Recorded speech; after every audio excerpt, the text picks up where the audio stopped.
好，睇下今日啦啦帶我哋去邊度先，佢蕩下咁樣出發。好，今日嚟到呢就係位於奧運站附近嘅一個海輝道公園啦。咁呢度嘅公園呢，就同可能傳統嘅公園呢就有啲唔同，就係佢可能冇咁多嗰啲例如傳統嘅上樓梯啊、千秋啊、搖板啊咁樣嘅，反而佢有好多一啲唔同嘅設施俾小朋友可以發揮佢創意去玩嘅。咁你睇下啦啦啦，而家拱下咁樣唔喐嘅，咁係咩嚟㗎？咁個設計咧，其實你離遠睇咧，佢好似一個桌球 snooker 嘅一個擺設嘅波咁樣嚟嘅。咁啊，小朋友可以喺上面發揮佢創意啦，咁樣。然後你又見啦啦，而家走過去呢個搖床咁樣喐下咁樣又唔得喎。咁然後好啦，幫佢拎住佢嘅 BB 先啦。佢而家咧就喺呢個 kind of 好似斜坡咁樣嘅一個攀岩嘅位置，又俾佢發揮下佢啲肌肉啦。不過好似對佢嚟講有少少難度。咁其實呢個公園呢，其實係一個有一個奧運主題嘅一個設計喺度，所以你見到呢，佢一啲設計上面呢，其實係有一啲奧運嘅特色喺度，即係例如剛才有一啲嘅跑道啊，可以俾唔同年齡嘅人可以喺嗰度跑步啦。然後剛才有一個好似桌球咁樣嘅設計啦。咁而佢周圍一陣可以見到有好多唔同嘅類型嘅設施嘅。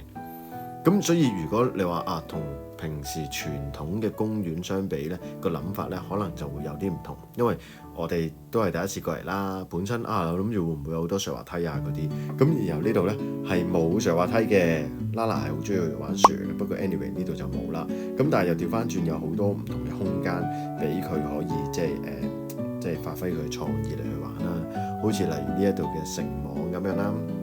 但係呢個繩網對於2歲嘅小朋友嚟講咧，呢個就有少少挑戰啦，就可能未必咁適合佢玩。反而如果大個少少，可能4、5歲嘅朋友就會相對就會適合啲。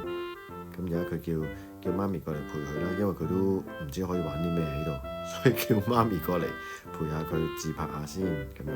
咁其實隔離旁邊咧都仲有好多嘢玩嘅，例如而家呢一度有一個小沙池嘅沙丘場啦。咁但係因為你見到佢而家呢一套一身3醋酸，唔係3醋酸，一身呢個3重沙嘅衫咧，係完全唔適合玩呢個沙嘅，因為入晒入面咧想洗都好困難。咁又去到隔離呢一度啦，就係一個頭先提過佢一個奧運主題啦。咁就你見到上面咧就好似游水咁樣嘅一個設計啊，唔同線度嘅游水。咁佢都跳翻拍舞先。Shoulders, knees and toes, knees and toes. Head, shoulders, knees and toes, knees and toes. Eyes and ears and mouth and nose. Head, shoulders, knees and toes, knees and toes. 好啦，因為呢度有充足嘅空間，絕對係好適合啦啦，因為發現佢都幾中意跑步。好啦，咁而家就事不宜遲啦，我哋出集啦，正式上呢個賽道啦。你睇下佢而家2號線嘅啦啦咧，係跑啊，你睇下佢，咁佢係肌肉好發達嘅，睇得出佢。咁我估計啦，呢個圈跑完嘅話都有300-400米㗎啦。我一個小朋友放電嚟講咧，跑一個圈應該可以翻屋企嘅啦。跑啦！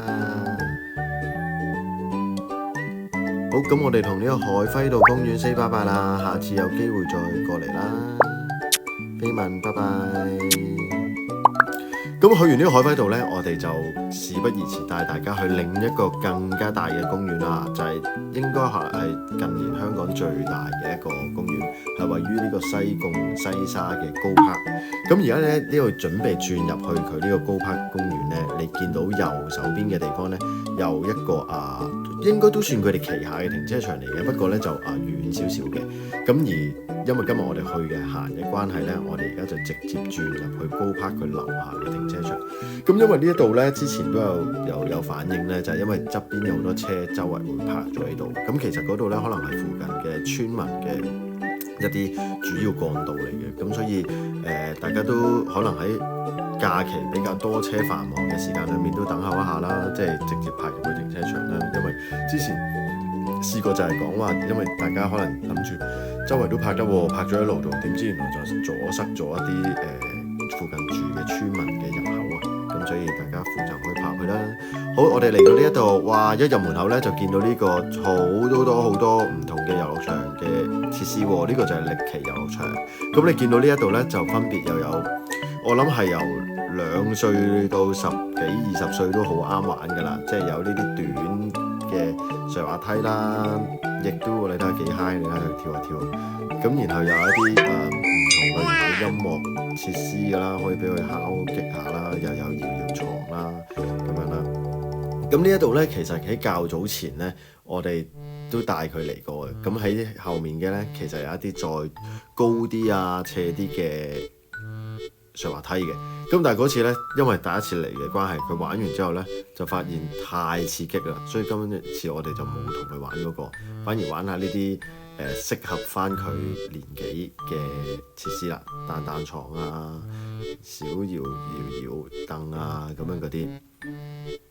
好 high 啊！呢個敲擊下等等咁樣啦。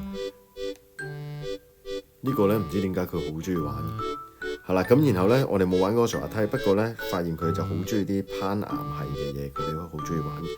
show 一下上次玩嘅嗰個上滑梯先，因為呢個上滑梯咧，我覺得如果放2歲，其實都唔係2歲，因為我有同佢玩，我都覺得都幾斜嘅。原來係你睇住佢咯，射落嚟，哇！你睇下佢。塊面都青埋，你睇佢，係，所以今次就冇再玩呢一個啦。咁又跟住落嚟，我哋上到去2樓嘅位置啦，就2樓有另外一個嘅遊樂場嘅。咁呢一個遊樂場咧，就可能係繩網啊，同埋一啲再高啲嘅上滑梯。咁所以 for Lala 2歲嚟講咧，佢就唔啱玩咯，拜拜。咁佢就繼續去第2度出發啦。又去到頂層嘅位置咧，就有一個pet park 啦，就係專係放動物嘅狗仔啊嘅遊樂場。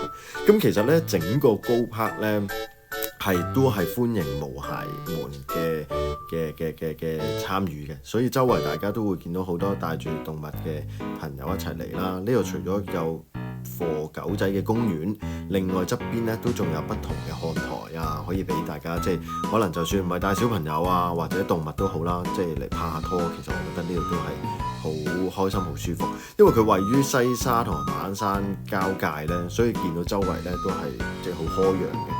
咁而另外咧，其實佢另外一邊咧，總共超過有100萬尺咧，係關於唔同嘅運動場，例如有網球場啦、踩單車golf 啊等等。咁所以如果帶小朋友嚟咧，呢度係一個非常合適。